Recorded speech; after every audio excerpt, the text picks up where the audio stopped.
종교개혁이 일어나던 시기에 이 중세의 온 유럽은 기독교가 장악을 하고 있었습니다. 천주교라고 해요. 카톨릭이 장악을 하고 있었는데 처음에 복음으로 시작된 교회가 돈과 권력이 모이게 되면서 어느덧 예수님은 사라지고 사람들의 눈에 보이는 종교화 되어져 버리는 일들이 일어나죠.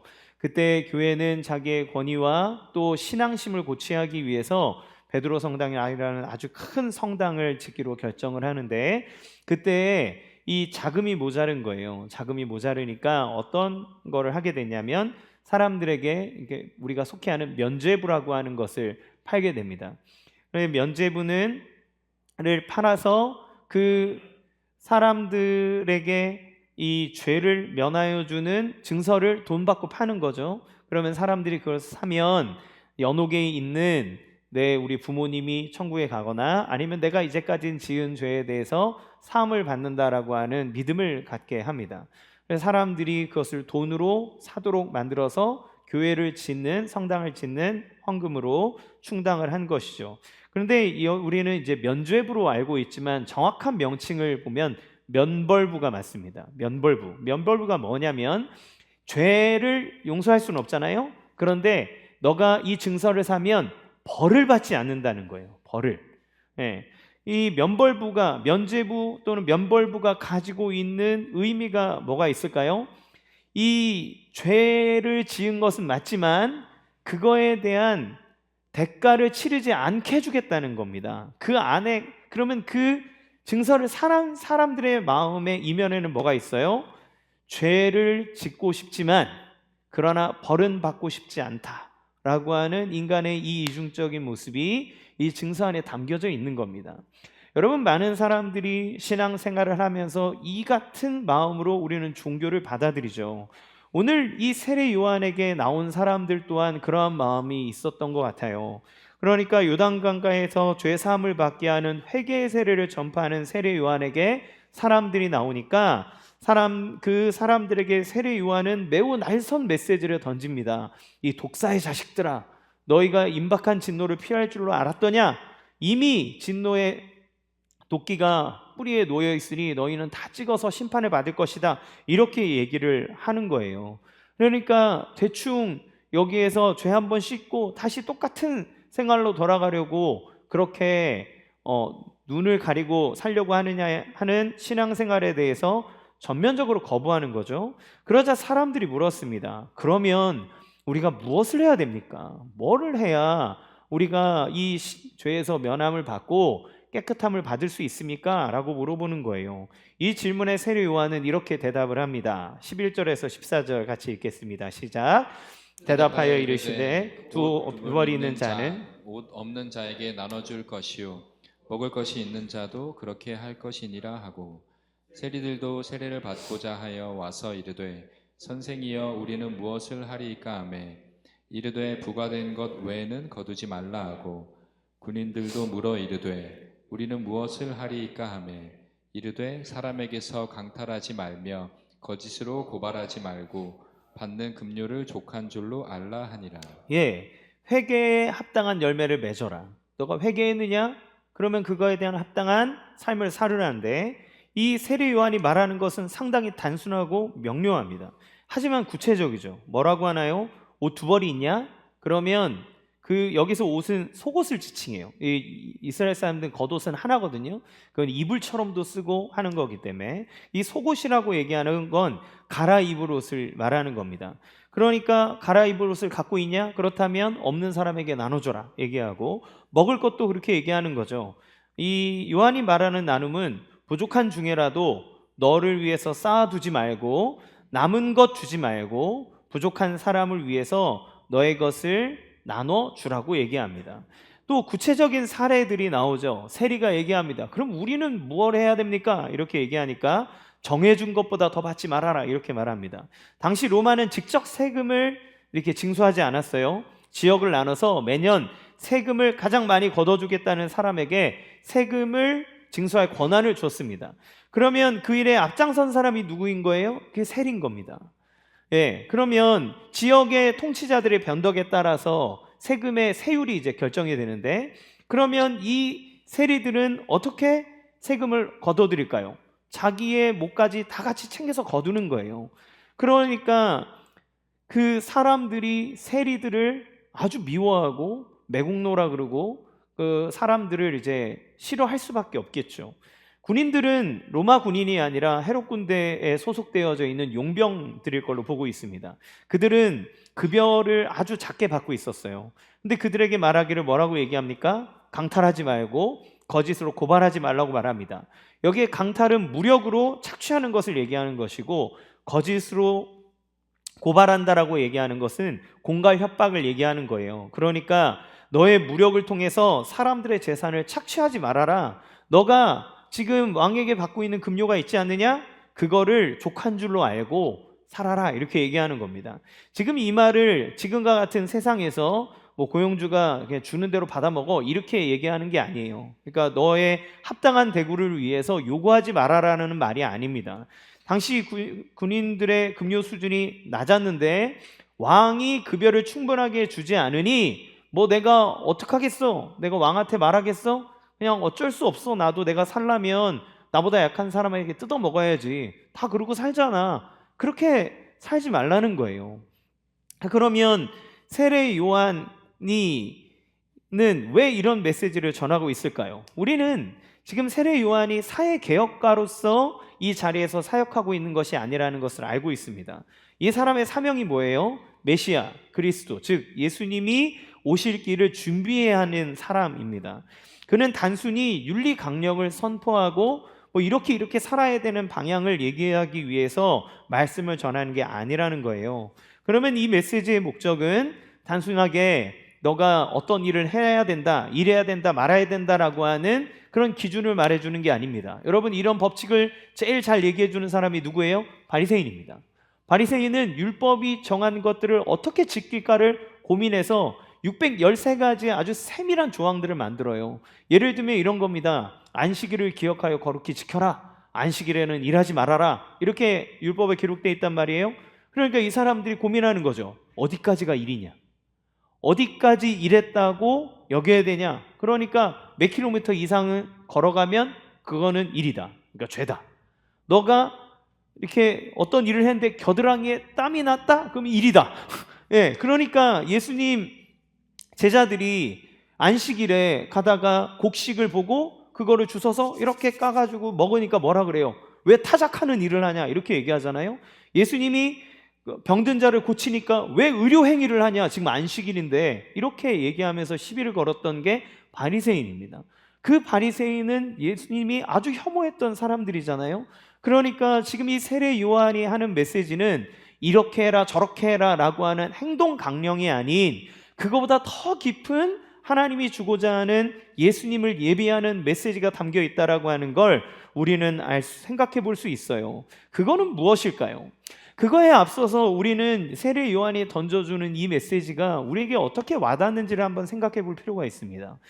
요한의 메시지는 간단히 말하면 공의를 실현하고 실천하라는 걸 얘기하는 거예요. 그거는 차라리 네가 가난해질지언정 옳지 않은 일이라면 하지 말아라. 하나님의 뜻대로 하라는 겁니다. 연약한 자들을 위해서 함께 짐을 지어라. 이 세상에 정의로움이 나타나도록 하라는 거예요. 세례 요한은 세리나 군인에게 일을 그만두라고 말하지 않습니다. 야, 세리, 너 네 일 그만두고 너 가서 선교사해. 군인, 너 일 그만하고 저기 목사해. 이렇게 얘기하지 않아요. 그 일을 하되 그 자리에서 하나님의 뜻을 나타내는 삶을 살라는 겁니다. 여러분, 우리가 기독교 신앙을 갖는다는 것의 의미가 무엇입니까? 이거는 어떤 종교를 내가 불교였다가 기독교로 뭐 천주교로 뭐 이런 걸로 종교를 이동하는 거를 의미하는 게 아니에요. 군대에 있을 때처럼 초코파이 하나 준다고 뭐 교회 갔다가 절에 갔다가 하는 것을 기독교의 신앙을 갖는 것으로 보지 않습니다. 그러니까 교회에 있는다 그래서 기독교 신앙을 다 갖고 있는 건 아니겠죠. 기독교 신앙은 뭐예요? 하나님 나라가 우리의 삶에 임해버리는 거예요. 하나님, 쉽게 말하면 하나님의 통치를 받는 하나님의 백성이 되는 것, 그것이 기독교 신앙을 갖는 것을 의미합니다. 이것은 하나님의 나라가 임했고 하나님이 우리를 통치하기 때문에 하나님 나라의 세계관, 하나님 나라의 가치관이 우리의 삶을 주관하고 지배해가는 삶, 그것이 기독교 신앙을 갖는다는 것의 의미예요. 자, 그러면 세례 요한이 말하는 것은 아까 얘기했던 것처럼 어떤 세세하게 정해져 있는 윤리 강령을 얘기하는 게 아니라 하나님 통치 안에서 살아가는 하나님의 백성이 어떻게 살아가야 되는지에 대해서 말하고 있는 거죠. 세례 요한이 전하는 메시지는 어디에서부터 흘러나오는 겁니까? 회개에 합당한 열매를 맺어라, 여기에서 나오는 거잖아요. 그러니까 세례 요한은 이 말하는 건 너희가 말하는, 내가 말하는 이렇게 사소한 불의조차도 너희가 죄로 여길 줄 알고 진정한 회개가 일어날 때, 회개가 일어난다는 건 하나님께로 돌아간다는 걸 의미한다 그랬잖아요. 그러니까 하나님께로 돌아가 하나님의 백성이 될 때 참 신앙을 갖는 것이라고 얘기하는 거죠. 자, 하지만 문제가 뭡니까? 우리가 진리를 몰라서 하지 않는다는 게 아니라는 게 문제예요. 쉽고 간단합니다. 여러분, 우리가 이 일에 대해서 언제 다 배우나요? 여러분, 초등학교 아이들 되면 뭐 하면 되는지 안 되는지 거의 다 압니다. 질서를 지켜야 되고, 다른 사람을 미워하면 안 되고, 나쁜 일을 하면 안 된다는 것, 우리는 사실 초등학교만 나온다면 우리의 삶에서 무엇이 옳은지 무엇이 그른지에 대한 것들은 대부분 알고 알아서 살아갈 수 있어요. 그런데 이 쉽고 간단해 보이는 것이 우리의 욕심을 통과하게 되면 전혀 쉬운 내용이 되지 않는다는 게 문제입니다.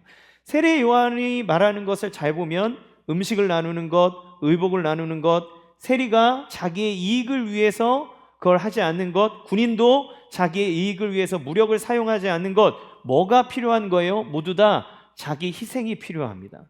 모두 다 하고 있는데 그렇게 하지 않는 거예요. 이게 어려운 상황 속에서 지켜야 하는 일이라면, 그런데 나 빼고 다른 사람들이 다 그러고 있다면, 그러면 이것을 안 하는 것, 하는 것이 나쁘다는 걸 알지만 안 하는 것이 힘들어지는 것이 우리가 갖고 있는, 인간이 가지고 있는 저 밑바닥의 죄의 그런 열매라고 하는 것을 볼 수 있어요. 우리가 먹고 사는 문제가에 좀 어려움이 생긴다면 정의는 우리에게 다른 의미로 다가오게 됩니다. 우리에게 손해가 되는 일이라면 그거는 옳은 일이지만 마땅히 해야 되는가라고 하는 퀘스천이 나도 모르게 붙어버리는 게 우리의 현실인 거죠.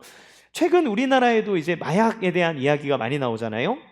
심각하게 여겨지고 이 마약이 들어오는 경로도 다양해지고 피해자들도 너무너무 많이 생기는 거죠. 그런데 우리나라와 비교할 수 없는 나라가 있는데 지금 마약의 그 주 공급처라고 여겨지는 멕시코라는 나라입니다. 이 나라는 마약 산업의 중심지예요. 원래는 이제 그 밑에 있는 콜롬비아였는데 이 나라가 지금 이제 중심지로 떠올랐습니다. 왜냐하면 마약 최대 소비 국가인 미국과 접경되어져 있고, 그리고 여기에는 이제 더 이상 이 마피아를 손댈 수 없을 정도로 세력이 엄청 커졌기 때문에 그래요. 그러면 열심히, 그래서 이 나라 사람들의 워너비는 자수성가한 사업가, 열심히 일하는 사람, 이게 아니라 마피아 보스, 이게 워너비의 삶이 돼버린 나라가 이 멕시코입니다. 그러면 어떻게 많은 사람들이 이 마약 산업에 연루되게 되었을까? 그 일이 어떻게 일어났냐면 2000년대 초에 멕시코의 경제가 이제 무너지면서 빈부격차가 엄청나게 심하게 벌어집니다. 그리고 이 나프타라고 하는 북미 그 무역 협정에 의해서 미국에 있는 대량의 옥수수들이 아주 싼 값에 멕시코로 들어오게 돼요. 근데 이 나라가 원래는 농업 위주의 사업으로 하는 사람들이 많았는데, 그리고 뭐 타코나 이런 것들이 다 옥수수 그걸로 만들잖아요. 그런데 이 미국에서 다량으로 들어오는 이 옥수수 때문에 멕시코에 있는 농업 경제가 다 무너지게 됩니다. 그러니까 이 무너진 사람들이 어떻게 해야 돼요? 농사를 짓고 살 길이 없으니까 도시로 들어가는데 도시에서 먹고 살 길이 막막하죠. 그때 유혹을 뻗치게 되는 게 뭐냐면 마약 산업이에요. 이 마약 산업에 되면 이게 불법이고 위험한 것을 알지만 내가 살아야 되니까, 그래야 되니까 결국 여기에 뛰어들게 되는데, 그것보다 더 큰 일이 뭐냐면 사람들이 이 마약 사업을 하는 사람들을 동경하기 시작했다는 겁니다. 왜 그러냐면 이 사람들이 이 마약 산업에 들어간 사람들을 마르코라고 얘기하는데, 이 사람들은 우리가 상상하지 못할 정도로 엄청난 부자라는 거예요. 왜냐하면 이 마약으로 벌어들이는 돈이 많잖아요. 그런데 이 사람들은, 우리는 미래를 위해서 뭐 부동산도 투자해 놓고 주식도 하고 연금도 들어 놓고 이래서 노후를 준비하잖아요. 근데 이 사람들은 이 위험한 일을 하기 때문에 언제 죽을지 모릅니다. 언제 자기가 잡혀 들어갈지 몰라요. 그럼 뭘 해야 돼요? 다 써제껴야 돼요. 최대한 자기가 이렇게 찌질하지 않다, 나는 대단하다라고 하는 걸 보여주기 위해서 마피아 보스가 되면 일단 저택부터 짓고, 그다음에 수영장 딸려놓고 연예계랑 다 연결돼 있기 때문에 자기 생일이나 뭐 이런 거 있으면 유명한 연예인들 불러다가 막 콘서트 하고 이러는 거예요. 그러면 밖에서 이걸 보는 사람들은 어떻게 느끼겠습니까? 아, 나 저렇게 한번 살아보고 싶다는 생각이 들잖아요. 이 사람들은 명품을 엄청나게 휘감고 다니는데 무조건 로고가 큰 걸 쓴답니다.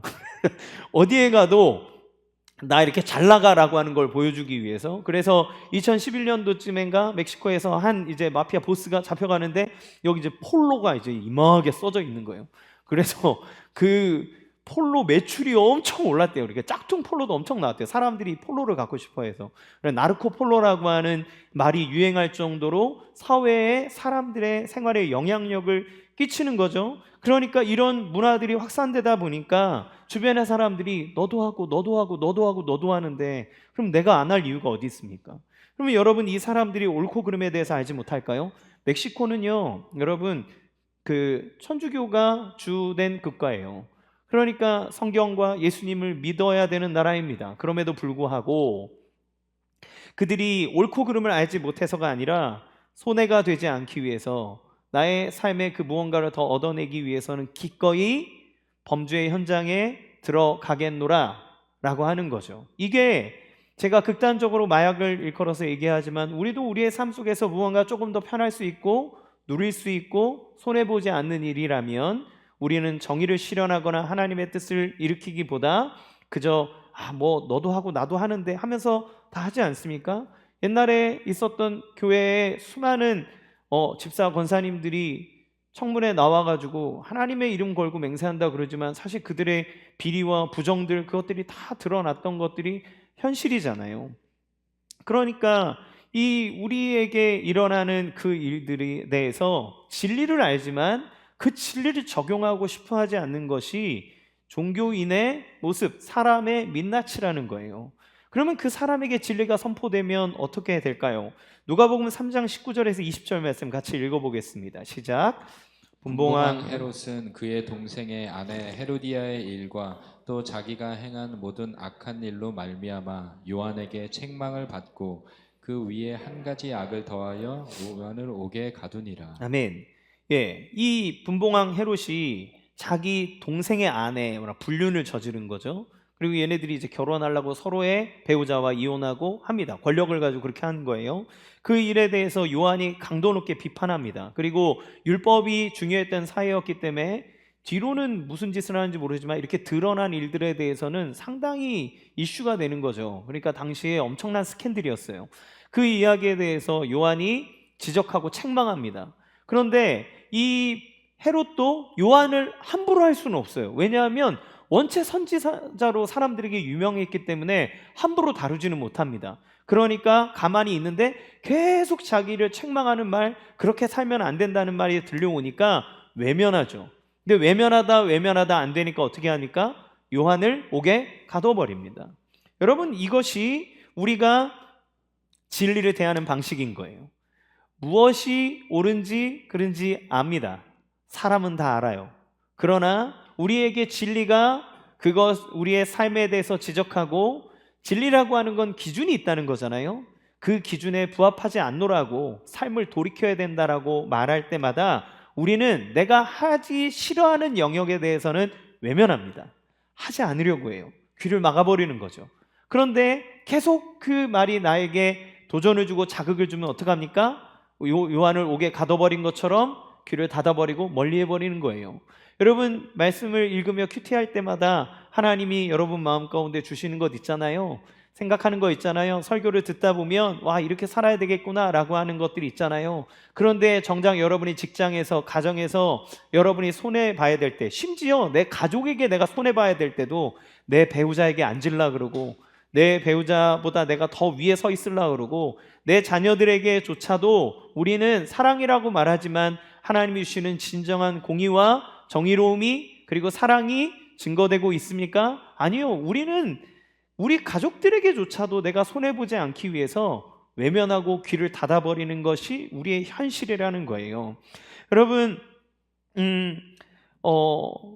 또 우리가 뭐 선행을 하며 사람들, 어려운 사람들 도와줘야 된다라고 하는 건 알고 있지만, 우리가 이미 많이 써버린 일들 때문에 월급이 들어오고 나면 카드사가 낼름 가서 이거 어디 갔지? 이러느라 오늘은 적자라서 안 되고, 이래서 안 되고, 애들 뭐 줘야 돼서 안 되고, 저거 해서 안 돼서, 그래서 우리가 구제하거나 선교사를 돕거나 하는 일들에 인색하고 있지는 않은지요.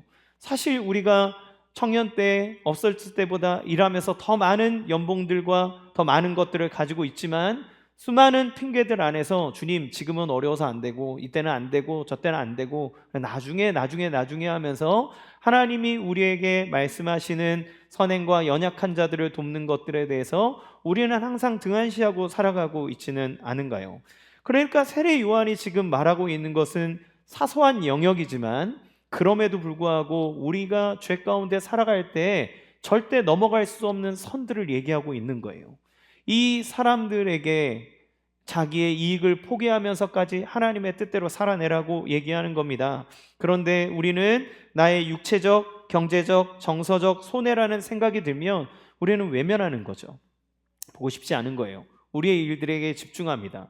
그러면 이 종교 생활을 하는 사람, 열심으로 종교 생활을 하는 이 종교인들이 기대하는 것과 복음의 차이는 무엇인가요? 교회에 와서 가슴이 찔리는 이야기는 듣고 싶어 하지 않아요. 뭐를 듣고 싶어 합니까? 하나님 넌 사랑해. 하나님 어떻게든 너에게 복을 주실 거야. 그래, 네가 하면 다 될 거야. 무조건 하나님 너의 편이 돼 주실 거야. 이 얘기를 우리는 듣고 싶은 거죠. 그것을 듣기 위해서 그것을 전하는 교회를 찾아다니기도 하고, 우리의 삶 속에 달콤한 말을 해주는 그 무언가를 찾아다니기도 합니다. 꼭 종교가 아니어도 우리에게 달콤한 말로 힘을 주는 그런 토크 콘서트든지 무엇이든지 그런 곳으로 우리는 찾아다니게 되는 거예요. 하지만 복음은 뭐라고 얘기합니까? 진짜 왕이 오시면 네가 생각하는 그 일들보다 더 놀라운 일들이 일어난다고 말합니다. 누가복음 3장 16절에서 17절 같이 읽어보겠습니다. 시작. 요한이 모든 사람에게 대답하여 이르되 나는 물로 너희에게 세례를 베풀거니와 나보다 능력이 많으신 이가 오시나니 나는 그의 신발끈을 풀기도 감당하지 못하겠노라.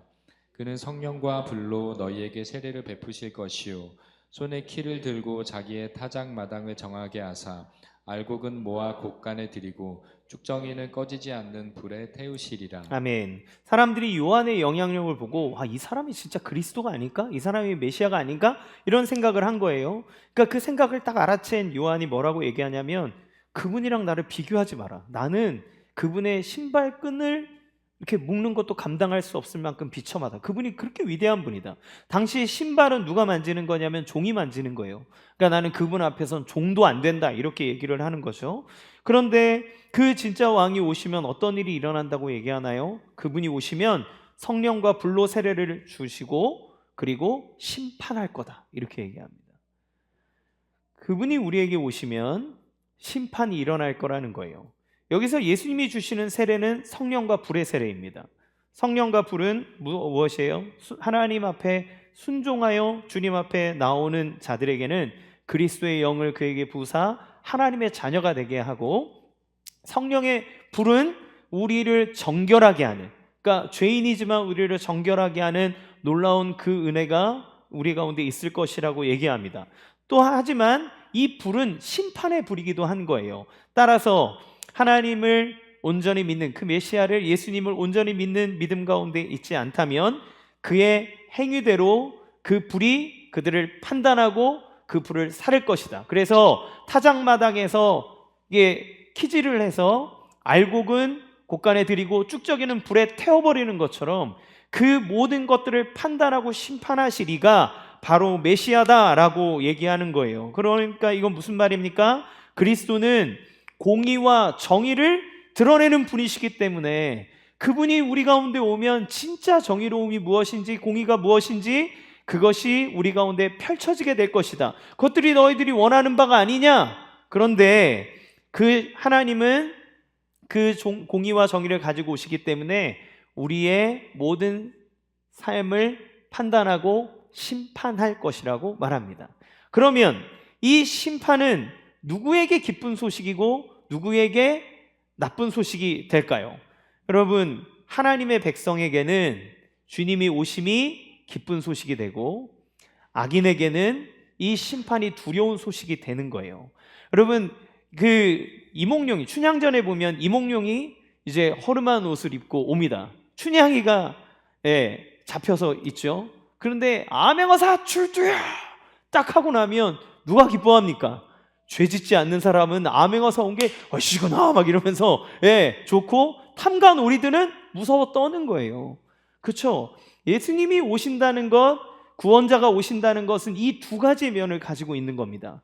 죄인에게는 심판이요, 의인에게는 구원이 있는 거예요. 그것이 임합니다. 자, 그러면 하나님이 이 가운데 어떤 심판을 내리실까요? 마가복음 11장 12절에서 22절 말씀을 함께 읽어보겠습니다. 시작. 이튿날 그들이 베다니에서 나왔을 때 예수께서 시장하신지라 멀리서 잎사귀 있는 한 무화과 나무를 보시고 혹 그 나무에 무엇이 있을까 하여 가셨더니 가서 보신즉 잎사귀 외에 아무것도 없더라. 이는 무화과의 때가 아님이라.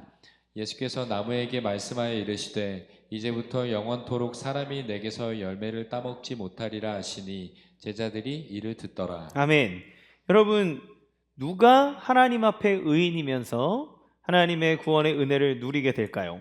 이 무화과는 잎이 있으면 반드시 열매가 있는 나무입니다. 근데 여기에서 무화과 철이 아니다라고 얘기하는 건 뭐냐면 수확할 때가 되지 않았다라고 하는 걸 얘기하는 거예요. 근데 예수님이 시장하셔서 무화과 나무를 봤는데 잎은 무성한데 열매가 없는 거죠. 그러니까 이 무화과는 열매를 맺지 못하는 잘못된 나무인 거예요. 그래서 예수님이 이 나무를 향해 저주를 퍼부으십니다. 너가 다시는 사람이 너에게서 열매를 따먹지 못할 것이다, 이렇게 저주를 하세요. 여러분, 예수님의 사역 방식을 봤을 때 이런 저주는 되게 낯설지 않습니까? 예수님은 항상 연약한 자들을 위로해 주시고 괜찮다, 네 죄사함을 받았다 이러면서 용서해 주시는 분인데 무화과 나무에게는 너무 가혹하게 열매가 없다고 막 저주를 퍼부으시는 거예요. 왜 예수님이 이 이야기를 하실까요? 마가복음에 보면 이 사이에 어떤 에피소드가 들어가냐면 예수님이 무화과 나무를 저주하시고 난 다음에 예루살렘 성전으로 가셔서 예루살렘 성전을 정화하는 작업이 나옵니다. 예루살렘의 성전에 갔더니 하나님을 예배하는 사람은 없고 기도하는 사람은 없고 전부 다 장사치들만 있고 거기에서 이익을 쫓으려는 사람들로 가득한 거예요. 예수님이 그들을 다 내쫓으십니다. 그러면서 그들에게 얘기하기를 이 성전이 우리를 구원하는 것이 아니기에 이 모든 성전은 다 허물어질 것이라고 하는 그러한 하나님의 그 예수님의 예루살렘의 성전의 멸망을 선포하기도 하시죠. 그리고 나중에 이 무화과 나무 근처로 가봤더니 무화과 나무가 다 말라져 버린 거예요. 그러면 마가가 이 예수님의 메시지를 통해서 전해주려고 하는 것은 무엇입니까? 너가 종교생활 열심히 하고 있느냐? 잎사귀만 풍성해서 그렇게 하나님 앞에 제사도 드리고 헌금도 하고 봉사도 하고 그렇게 다 했는데 정말 너가 하나님의 자녀로서의 하나님의 백성으로서의 열매를 맺고 있느냐? 그 열매가 없다면 그러면 너의 신앙은 진짜가 아니다. 그들은 심판을 받을 것이다 라고 하는 것들을 예수님은 선언하신 거예요. 그리고 그들이 그토록 신봉하고 절대 우리를 망하게 하지 않을 거라고 믿었던 예루살렘 성전의 멸망을 예수님은 선언하십니다. 그러니까 열매 없는 신앙생활, 종교생활은 우리를 구원할 수 없다는 걸 얘기해줘요. 여러분, 여러분이 11조를 많이 하면 하나님이 구원하십니까? 여러분이 교회에서 봉사를 많이 하면 하나님이 여러분을 구원하십니까? 여러분, 여러분이 한 10년, 20년 신앙생활하면 하나님이 우리를 구원하십니까? 아니요. 주님이 뭐라고 얘기하시냐면 열매로 알리라 이렇게 얘기합니다. 우리가 가지고 있는 그 모든 자랑하던 종교의 습성들이 나의 삶 속에서 하나님 주시는 은혜의 열매를 맺지 못한다면 그것이 어떻게 진짜라고 말할 수 있을까요?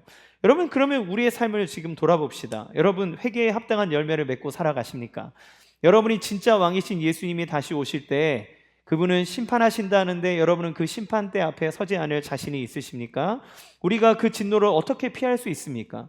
예수님이 얘기하기를 나더러 주여 주여 하는 자마다 천국에 들어갈 것이 아니라고 얘기합니다. 주여 내가 그날에 주의 이름으로 선지자 노릇도 하고 주의 이름으로 이적도 행했습니다. 불법을 행하는 자들아 내게서 떠나가라 이렇게 얘기하세요.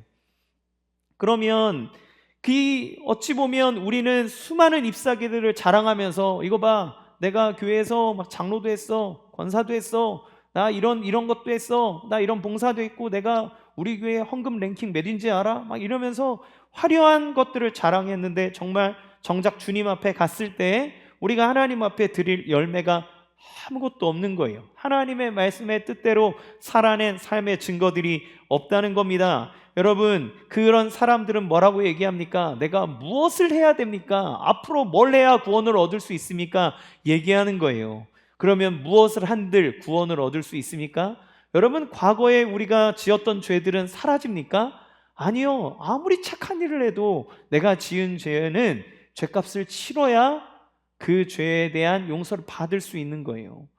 그러면 율법 아래에 있는 사람들은 다 저주를 받았노라고 성경은 얘기하는 겁니다. 갈라디아서 3장 10절 같이 읽겠습니다. 시작. 무릇 율법 행위에 속한 자들은 저주 아래에 있나니 기록된 바 누구든지 율법 책에 기록된 대로 모든 일을 항상 행하지 아니하는 자는 저주 아래에 있는 자라 하였음이라. 예, 율법 책에 기록된 대로 모든 일을 행하지 아니하는 자는 저주 아래에 있는 자다. 그 사람이 행위로서 하나님의 마음에 들어 구원을 얻을 수 있는 길은 없다고 성경은 아예 못 박아 얘기하는 거예요. 그러면 예수님이 오시는 이야기가 우리에게 소망과 기쁨의 이야기겠습니까? 두려움의 이야기겠습니까? 두려움의 이야기일 수밖에 없죠.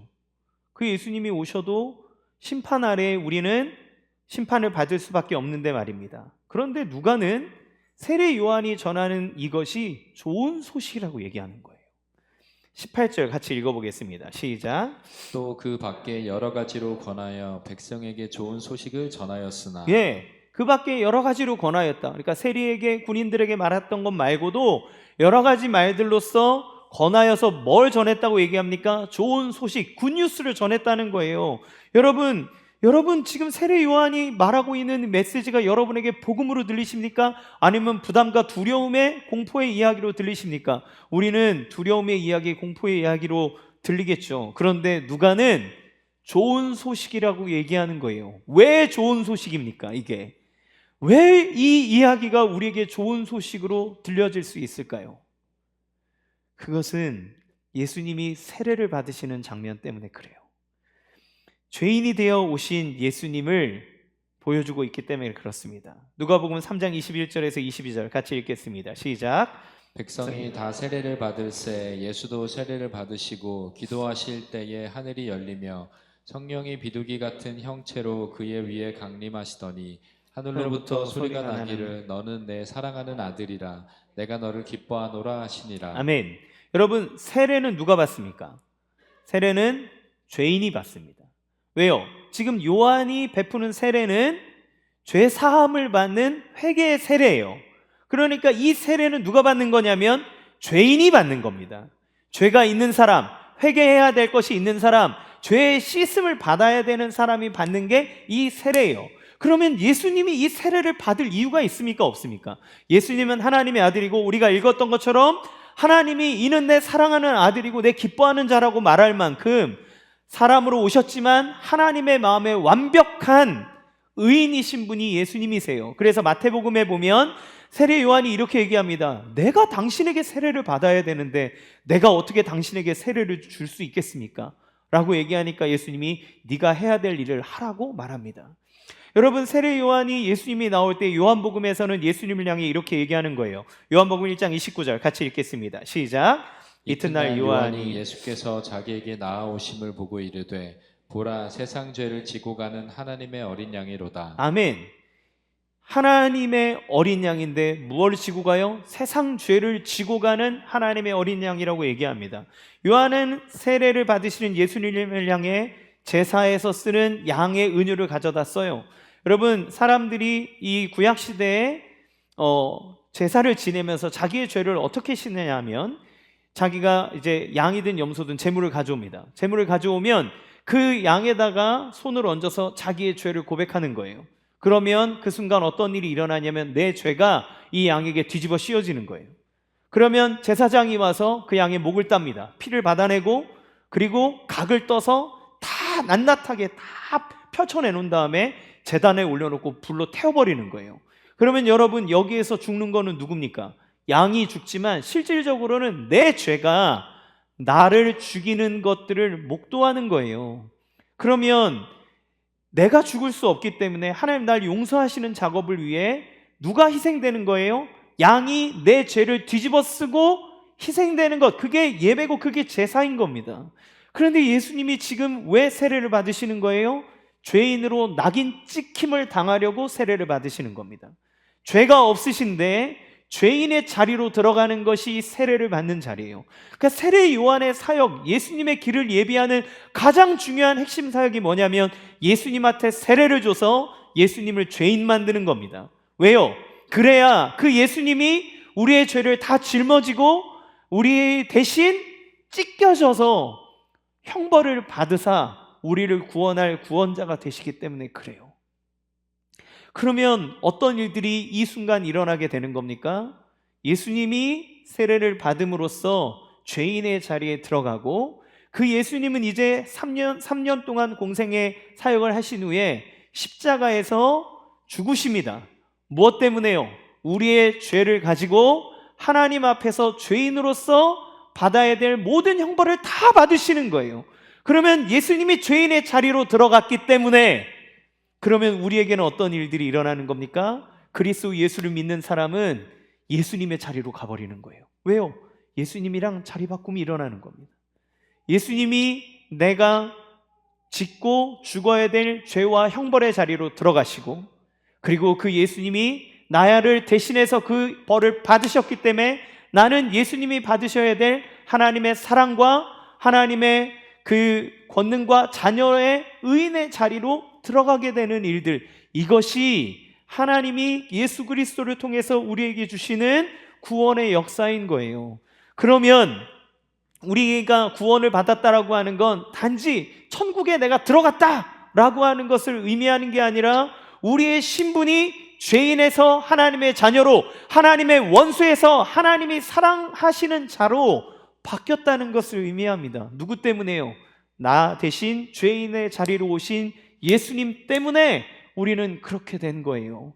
그러므로 그 예수님 안에서 하나님 안에서 예수님이 우리를 대신하여 그 심판의 모든 것을 받으셨기 때문에 앞에 제가 말씀드렸던 무화과 나무 잎이 저주를 받아 말라버리고 예루살렘 성전이 무너져버리고 하나님이 얘기하신 그 심판의 일들을 대신 누가 당하신 겁니까? 예수님이 당하셨다는 거예요. 그러기에 그 심판과 구원에 대한 이야기가 우리에게 복음으로 다가올 수 있는 기쁨의 이야기가 되는 겁니다. 나는 마땅히 하나님의 심판을 받아 마땅한 자이지만 그러나 그 예수가 나를 대신하여 심판의 자리에 들어갔기에 우리는 하나님의 자녀로서 하나님의 구원의 은혜를 누린다. 따라서 구원은 무엇이냐? 하나님 나라의 백성으로 들어가는 겁니다. 그러면 우리는 단지 구원받는다, 천국에 간다는 걸 천국의 문을 통과했다라고 하는 걸로 끝나요. 그 생각을 갖는 사람들이 갖는 마음에 불손한 마음은 뭐가 있습니까? 면벌부. 죄에 대한 벌을 면했으니 이제 다시 예전처럼 살고 싶다. 죄를 지어도 그리고 아무렇지 않은 삶을 살고 싶다는 잘못된 마음을 갖는다는 거예요. 성경은 그걸 거부합니다. 성경은 뭐라고 얘기합니까? 예수님을 믿느냐? 그렇다면 그와 함께 동행하고 다스리는 삶을 사는 거다. 하나님의 자녀로 자리를 옮긴 거다. 하나님 나라의 백성이 되는 거다. 그러니 너의 삶의 가치관을, 세계관을 주님 나라에 두고 그 주와 동행하는 거다. 내 영혼이 은총이고 중환제짐 벗고 보니 슬픔 많은 이 세상도 기쁨으로 화도다. 할렐루야. 찬양하세. 내 모든 죄 사함 받고, 그리고 뭐예요? 주 예수와 동행하니 그 어디나 하늘나라. 하나님 나라는 통과해서 들어가는 것이 아니라 우리가 그리스도를 믿을 때 하나님 나라의 백성이 이미 되었고 그 예수님과 함께 동행하는 여정 중에 누리게 되는 거예요. 그분의 은혜와 그분의 통치 안에서 이루어지게 되는 겁니다. 자, 그러면 어떤 일들이 이제 일어날 수 있습니까? 우리가 하나님 나라의 백성이 되었다는 확신과 평안 속에서 주님이 우리와 함께하고 있다라고 하는 사실은 우리가 우리의 정체성을 생각할 때 어떤 삶을 살아야 될지 인도해 주는 거예요. 내가 누구인지를 알 때 무엇을 해야 되냐가 아니라 내가 어떤 사람이 되어야 합니까를 알 때 비로소 우리에게 좋은 열매가 나오는 겁니다. 예수님은 우리에게 뭐라고 얘기하셨냐면 좋은 나무가 좋은 열매를 맺는다. 좋은 나무는 어떤 나무입니까? 예수님에게 뿌리 박은 나무, 예수님에게 접붙여져 있는 나무가 좋은 나무인 거예요. 그러면 우리의 삶 속에 어떻게 하나님이 원하시는 열매가 맺어질 수 있습니까? 요한복음 15장 5절 같이 읽겠습니다. 시작. 나는 포도나무요 너희는 가지라. 그가 내 안에 내가 그 안에 거하면 사람이 열매를 많이 맺나니 나를 떠나서는 너희가 아무것도 할 수 없음이라. 아멘. 우리가 행위로서 구원을 받을 수 있는 것은 아니지만 그러나 그리스도 예수 안에 있을 때 우리는 우리의 삶의 행위로서 열매가 맺어질 수 있다고 성경은 얘기하는 거예요. 그러므로 그리스도를 바라보고 그리스도와 동행하고 그리스도 안에 거할 때 우리는 우리의 삶의 연약한 것들을 희생하면서 하나님의 뜻을 이루는 삶을 살아갈 수 있게 됩니다. 여러분, 그게 쉬운 거라고 말씀드리지는 않아요. 어려운 일입니다. 고민해야 됩니다. 그러나 그리스도 안에 있으면 우리는 그 열매를 맺게 되는 거예요. 이 예화를 드리고 마치겠습니다. 제가 이번 주 이제 지난주 월요일부터 목요일까지 세미나를 다녀왔는데 이 세미나는 약간 미친 세미나입니다. 교회 개척에 관련된 세미나예요. 그래서 목사님들도 와서 여기 계신 분들은 다 미친 분 같아요. 지금 이렇게 교회가 어려운데 교회 개척이라니.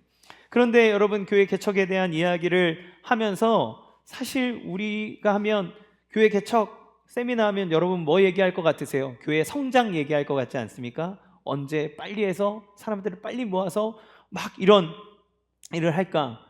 사실 개척교회 하는 목사들도 하나님의 뜻대로 하나님이 원하시는 교회라고 얘기하지만 솔직히 이 마음 한구석에 뭐가 있냐면 빨리 교회가 사람들이 많아져서 그래서 좋은 큰 교회가 되면 좋겠다라고 하는 마음들이 우리 안에 있습니다. 그래서 이 목사들도 하나님의 뜻이라고 막 얘기하고 있지만 가슴 한켠에서는 내가 원하는 어떤 규모를 빨리 만들고 싶어하는 조급함들이 생겨요. 영원 얘기하지만 숫자를 얘기하게 되고 그거에 의해서 하나님 앞에서 나의 자존감이 결정되는 것이 이 목사들의 현실입니다. 그래서 저희들이 같이 모여서 무슨 얘기를 할까요? 우리가 누구이냐를 얘기합니다. 우리가 어떻게 구원받은 사람이냐? 그것은 하나님이 자기 아들을 아끼지 아니하고 우리를 위해 내어주셔서 하나님이 저주의 자리에 들어가고 우리를 의의 자리에 올려주실 만큼 하나님이 우리를 값어치 있게 여기셔서 우리 하나님의 자녀 삼아주신 그 은혜 가운데 있다. 그러면 그 정체성 안에서 우리의 교회는 어떤 교회가 되어야 하는가? 우리 교회는 하나님 앞에 어떤 교회여야만 하는가를 고민하게 되는 거예요. 그래서 여러 가지 개척교회에 대한 사례 발표들을 합니다. 그런데 나오시는 목사님들이 다 뭐라고 얘기하냐면 교회 개척을 하면서 복음을 알았습니다. 제가 얼마나 하나님 앞에 욕심 많고 얼마나 하나님의 뜻대로 살지 않았던 사람인지를 깨달았습니다. 나는 하나님의 나라가 아니라 내 나라를 만들고 싶어 했습니다. 제가 교회 개척을 하며 주님이 함께 동행할 때 수많은 위기와 어려움이 있어도 주님이 함께 계실 때 주시는 자유와 여유와 평안을 이제 깨달았습니다. 우리 교회, 이렇게 많은 교회가 있는데 왜 우리 교회가 여기에 있어야 하는가?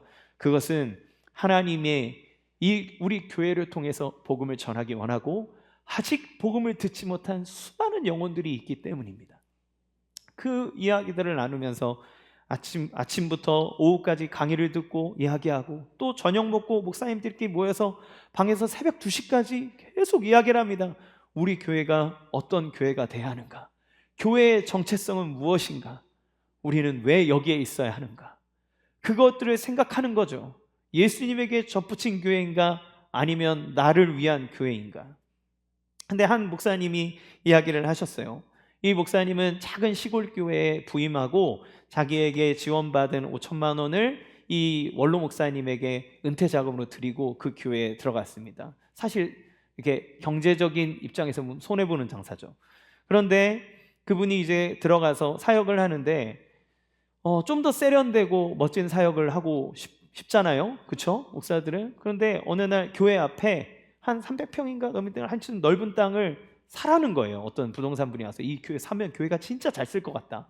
그런데 이분이 이제 대형 교회에서 부목사를 했기 때문에 그 땅을 딱 본 순간 사역이 머리에 쫙쫙 그려지기 시작하는 겁니다. 여기에 딱 해서 건물을 팍 짓고 딱 하면 막 사람들이 여기 막 몰려올 것 같은 그런 계산들이 서는 거죠. 그거를 두고 있는데 하나님 앞에 이제 그거를 두고 기도할 때마다 하나님이 그에게 주시는 마음은 나는 너를 그거를 위해서 부르지 않았다는 거예요.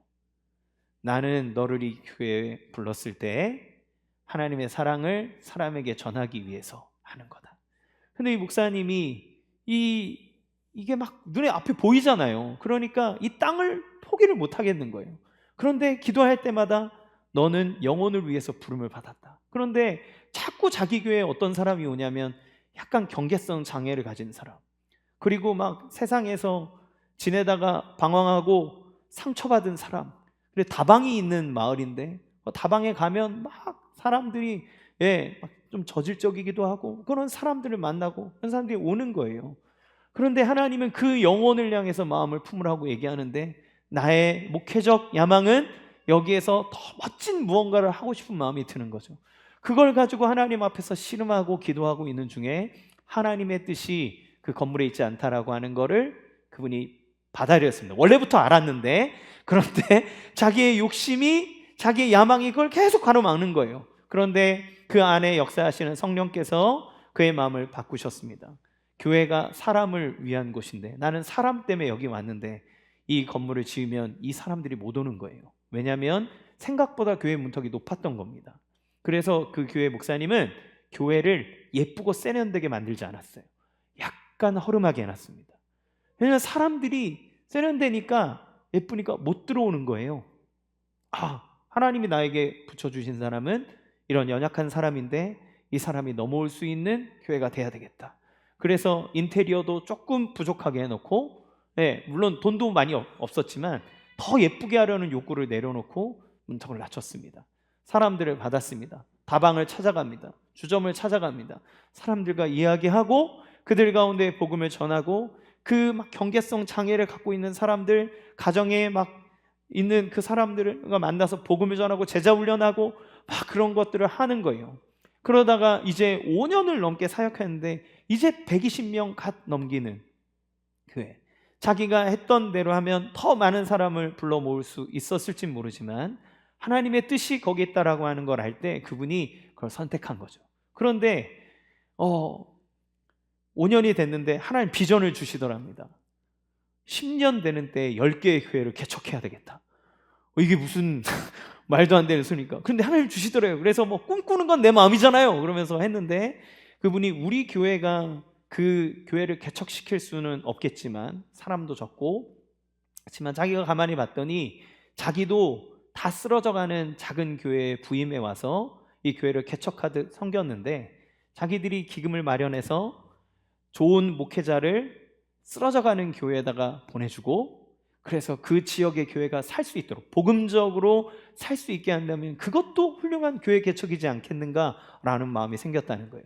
그래서 앞으로 5년 동안 자기들이 작은 돈이지만 돈을 모으고 그래서 그 사람들을 그것에 파송하는 일을 하겠다라고 하나님 앞에 얘기하는 걸 들었습니다. 제가 얘기를 들으면서 얼마나 부끄러웠는지 몰라요. 저희는 이제 갓 2년 되지 않았습니까? 한 3년 차가 되고, 근데 오는 동안 이런저런 핑계들을 저는 대고 있었죠. 우리 교회가 아직 사람들이 충분하지 않아. 이것저것 뭐 하면 재정이 부족한 것도 많지? 이런 것 저런 것들 하면서 우리는 더 커야 돼. 뭔가 더 힘을 모아야 돼. 라고 하는 생각들 때문에 하나님이 우리 교회를 여기에 왜 세우셨는가에 대한 본질적인 고민보다 그저 생존에 의존하고 있었다는 사실을 발견하게 됐습니다. 제가 그분의 이야기를 듣고 기도하면서 하나님 앞에 회개하기를 처음 제가 설교할 때의 마음의 이야기들이 메시지들이 생각났어요. 여러분 기억하실지 모르겠지만 제가 뭐라 그랬냐면, 여러분 우리는 작은 교회지만 하나님의 손에 들리면 하지 못할 일이 없습니다라고 말했습니다. 물고기 2마리, 보리떡 5개가 보잘것없지만 하나님의 손에 들릴 때 5,000명을 먹이고도 남을 놀라운 역사가 있기에 우리 교회는 작지만 하나님의 영광과 하나님의 뜻을 드러내는 위대한 그릇으로 쓸 수 있습니다라고 제가 여러분에게 말씀드렸습니다. 그런데 제가 목회하는 동안 우리는 아직 작아, 우리는 부족해, 우리는 연약해 라고 얘기하면서 뭐 여러 가지 일들이 있었잖아요. 재정이 줄어들고 막 이런 거에 움츠려들어서 무언가 하나님의 뜻보다는 그 자리에 하나님 그리스도에게 접붙임되어 하나님이 이끌어 가시는 하나님의 교회라기보다는 그저 이 인간 강태우라는 목사가 무언가 운영해 나가야 되는 사업체처럼 내가 하지는 않았는가 하는 하나님 앞에 회개와 하나님을 향한 부끄러운 마음들이 들었습니다. 여러분, 우리의 삶 속에서 주님이 함께 하시고 주님께 접붙여 있다면 반드시 열매는 있습니다. 할렐루야. 여러분의 요한은 여러분의 일상을 떠나라고 말하지 않습니다. 여러분의 일상의 현장, 가정, 여러분의 직장, 여러분이 살고 있는 동네 커뮤니티, 그 모든 곳에서 여러분이 그리스도에게 접붙임되어 있습니까? 예수님을 믿는 믿음 가운데 있습니까? 그러면 여러분을 통해서 반드시 능력이 나타납니다. 우리 교회를 통해서 하나님이 그렇게 하실 줄로 믿습니다. 그 예수님 안에서 하나님의 구원을 받은 하나님의 자녀로서의 여유와 자유와 풍성함이 우리에게 이미 주어졌기에 우리는 능히 그 회개에 합당한 열매를 맺을 수 있는 좋은 나무가 되었다는 것을 우리는 기억해야 됩니다. 여러분의 삶 속에 주님이 원하시는 것은 무엇인가요? 여러분의 삶과 여러분의 가정, 그 모든 일들을 통해 하나님의 음성을 듣고 그 뜻대로 열매를 맺어가는 은혜의 사람이 되어지기를 원합니다. 여러분을 통해 그의 은혜와 능력이 나타나기를 주님의 이름으로 간절히 축원합니다. 이 시간 같이 함께 찬양하겠습니다.